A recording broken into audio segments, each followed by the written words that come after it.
Like French kissing your mum. Just because you can doesn't mean you should.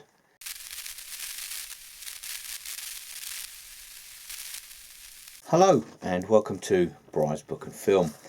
The film I'm going to talk about today, is The Last Days of American Crime from 2020. I'm going to put as much effort into this movie review, as the makers put into making it, because okay, we're gonna break from the norm a little bit with this one. It's got some people in it. It was directed by some people, and produced by some people. It is absolutely dire. It is dull, tedious, disjointed dross. This film is so dismal. It is so poor. The Last Days of American Crime. So in 2024, the US government activate the API, the American Peace Initiative, which prevents people from knowingly breaking the law. And these couple of people, 3 people, 2 men and a woman, decide they want one big heist before this signal goes live. And that's where it stops being interesting. That's it. This film.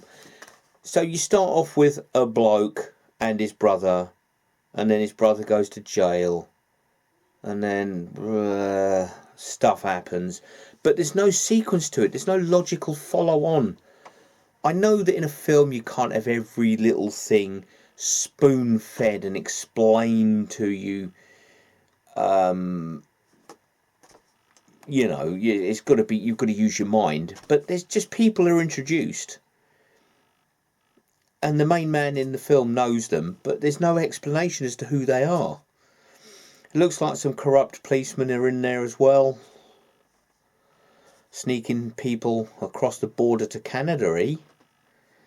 I want to sneak over the border to Canada. So it's just dull. It's just boring. It's tedious.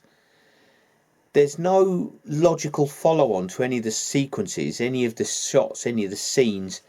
There's just other people introduced. People come in, people go out. You're in, you're out. Hello, goodbye. You know, you might not see this bloke ever again, but he was in there. And then this woman appears, and then she's in it for a bit, and then she's gone.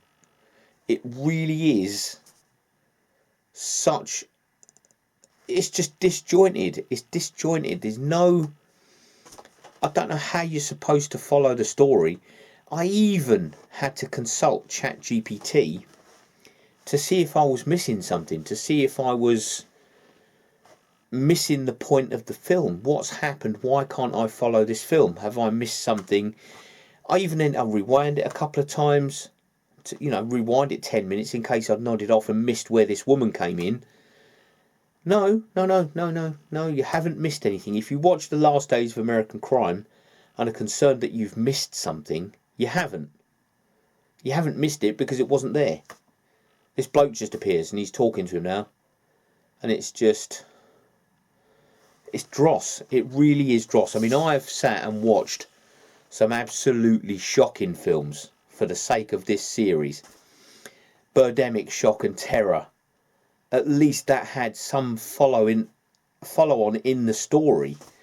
The Last Days of American Crime is just a bunch of scenes spliced together. Just doesn't make any sense. It doesn't make any sense, and it frustrates me. Birdemic, although the sound quality was poor and it was filmed on a potato, and it was just it was a rubbish film. It really was.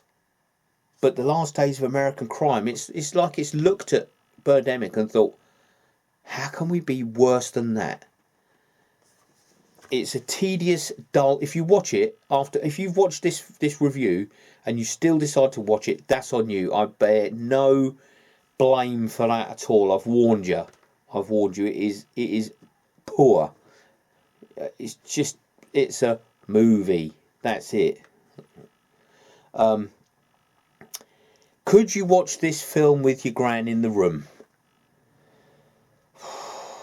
Well, I suppose you could, but I don't know why you would. You wouldn't want to watch this film. I wouldn't watch this film with anyone in the room. You couldn't watch this film with your gran in the room, because your gran would be going, what's happening? What's going on? Why is he there? Who's this bloke? Who's that man? You could watch it, but why would you? You know. I mean, it scored 0% on Rotten Tomatoes as well. I deliberately sought the worst film on Netflix, and it didn't disappoint. It didn't disappoint. This is probably the worst film. I've seen some shockers, but I would say The Last Days of American Crime is it's just abject dross, drivel, nonsense. Doesn't follow, doesn't sequence anything. The story doesn't build. I'll tell you how bad this film is. I would rather watch This Is 40 again. That's how bad it is. At least with This Is 40, well, there's a beginning and a sort of middle that drags on for 4 hours, and then happily it comes to an end. This is just dross. This is worse. This is worse than This Is 40. And This Is 40 is probably one of the worst films I've ever seen. I mean, it's boring, but this isn't even going to get a cup of coffee rating. This is going to get just the component parts. It's going to get the same rating, I think, as Birdemic Shock and Terror, which is just a kettle, a cup, tea, coffee and sugar, and that's it. That's all it gets. It doesn't even deserve putting water in the kettle to boil it to make the coffee. That's how dismal this film actually is. So if you watch this and think, oh, give that a go, he must be wrong, he must be lying, I bear no blame. This is a disclaimer, it's not on me. If you choose to watch this, it's on you. So there you are. Like French kissing your mum. Just because you can doesn't mean you should. Thank you very much for watching. Take it easy. I'll catch you on the next one. Bye for now.